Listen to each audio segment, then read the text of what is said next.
This show, man. This show! Before I even get into today's episode, I have to say this. Like a lot of you, I grew up watching this series. Of course I have nostalgic feelings for it. I am attached to it in that way. And while it's great to look back on it from a good old days perspective, my main goal with Batman is to look at each episode individually with a critical eye. As a fan of Batman, sure, there are certain things we come to expect from that character. But as a bigger fan of good writing, animation, and just overall storytelling, this show is truly in rarefied air. One of the episodes that demonstrates those qualities in that mini-movie kind of way is See No Evil. This could be a great story without Batman, and kind of has been before, even recently. But their spin on it here made for something special. A little girl named Kimberly receives nightly visits and gifts from her imaginary friend named Mojo. The problem is, Mojo isn't so imaginary. When a peculiar robbery happens at the Gotham Jewelers Association convention, Batman chases down the culprit who seems to be invisible. We learn along the way some of an experimental invisibility material was recently stolen from Wayne Tech. Batman then has to put the pieces together to find out who this disappearing man is and what his connection might be to the young Kimberly. I'll give a spoiler warning for this one just in case you want to rewatch the episode yourself to follow along with the story. The identity of the Mojo character is not really a secret, and who he is the basis for the whole episode. They tell us 3 minutes in, but I thought I'd give you the option. Anyway, let's get into the meat of this installment. Who Kimberly thinks of as Mojo is actually her estranged father and ex-con, Lloyd Ventrix. Her mother, Helen, has a restraining order against her ex-husband, and with his family about to move, Lloyd's plan changes to stealing his daughter back before his ex-wife ever finds out she's gone.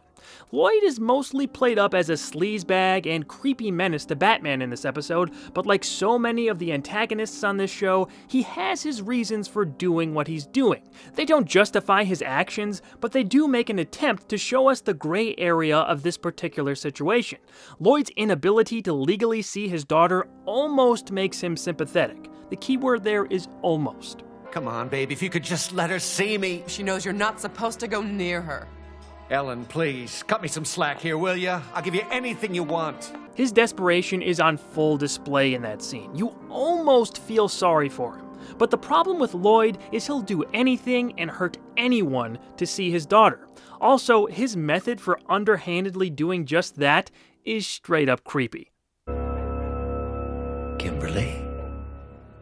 Kimmy. Ugh.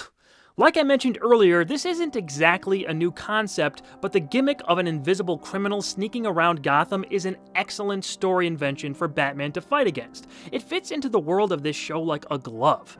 Although, for being invisible, you'd think Lloyd would try to be a little more subtle with his robberies. What the devil?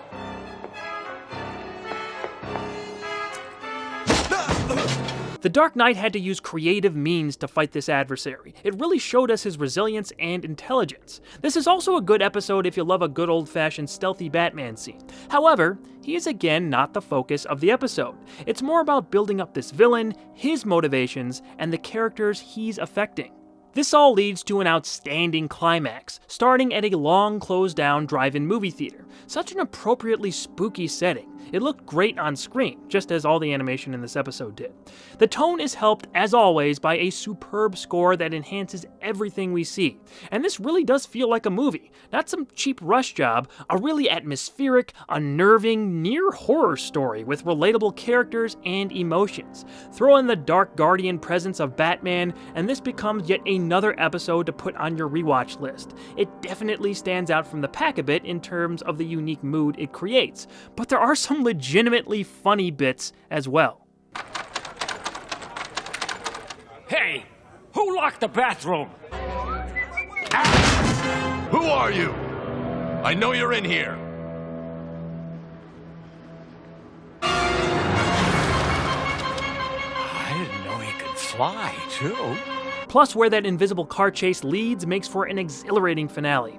This episode is also notable for featuring Lucius Fox in his first appearance in the production order.